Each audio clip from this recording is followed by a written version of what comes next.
So Kendra, you're very welcome. And if you can just introduce yourself for us. So my name is Kendra McDonald, and I am the CEO of Canada's Ocean Supercluster. So what impact do you think that an all-Atlantic approach is going to make? Absolutely. So here in Canada, Canada's Ocean Supercluster is really trying to grow the Canadian ocean economy, but we're doing that by changing the way ocean business is done. So really trying to make an ocean economy that is more collaborative, inclusive, digital, and sustainable. And I think those themes really resonate at an Atlantic level as well. So how do we work together to really be able to accelerate both the growth of the ocean economy, but also our ability to tackle some of the challenges that the ocean is facing? So I think, a couple of ways that come to mind. One is certainly when it comes to data. So how do we do a better job of sharing data, creating data, getting disparate data sets to talk to each other? It's both in terms of Western knowledge and Indigenous knowledge. So how do we collect all data and information to allow all of us to make better decisions around the Atlantic?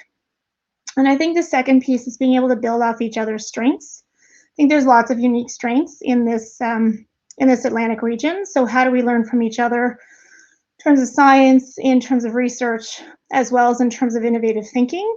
Because we all benefit, right, from being able to do this better, from being more connected, and then really being well positioned to all work together towards a healthier and more productive ocean. So that's quite a big vision, right? And you're articulated it so well. But what are the steps and the actions that need to be taken to realize your vision? So great question. I mean, I think so conversation is really important. I think really having a champion, that's probably part of the challenge, is finding the right champion in terms of being able to identify what are those strengths, and then really being able to set the action plan for how do we have those ongoing conversations. When it comes to data, data is a really complicated topic. And I think we've got a balance of those that are trying to sort of own the data or create this massive ocean data repository. I think what I see is much more how do we work together to identify kind of common data framework so that we're all sort of able to create our own data but have the capacity to be able to share that data across. And how will that translate into the real world? So let's say that you do achieve your goal of shared data. What will that mean then in a practical sense? Maybe one example if you have it. Yeah, so when we think about sustainable ocean, the health of our ocean, the power of having real-time data around fish movements and more broadly species will allow us to make better decisions when we're thinking about marine spatial planning, when we're thinking about marine protected areas, where we're just making decisions around shipping lanes. All those types of things can be better informed if we had more data.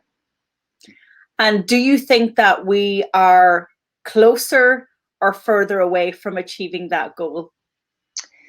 I think we're closer. I mean, we are in between what we've seen come out of the high-level panel on sustainability, which is, again, multiple jurisdictions working together.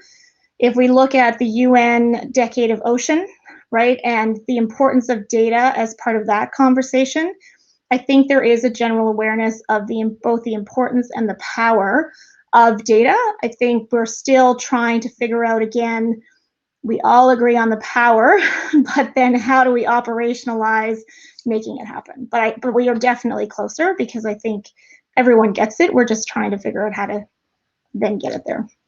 And who has the data? So what organizations, individuals, countries, citizens, who has this data that you need? So I think part of the challenge is there's lots of ocean data sets. So the research community and the academic community has lots of data sets. You've got companies who have collected data for various reasons, and they've got different agreements on how and when they can share that data. You're increasingly seeing the citizen science movement. So how do we engage sort of broader public in terms of being able to collect data? And then you've got organizations that are more focused on ocean data as well for specific decision making.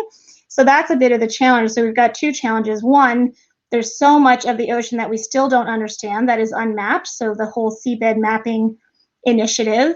And then we've got all these disparate data sets that don't necessarily talk to each other that are all existing out there that we could really get more value from. Well, thank you so much for sharing your vision with us.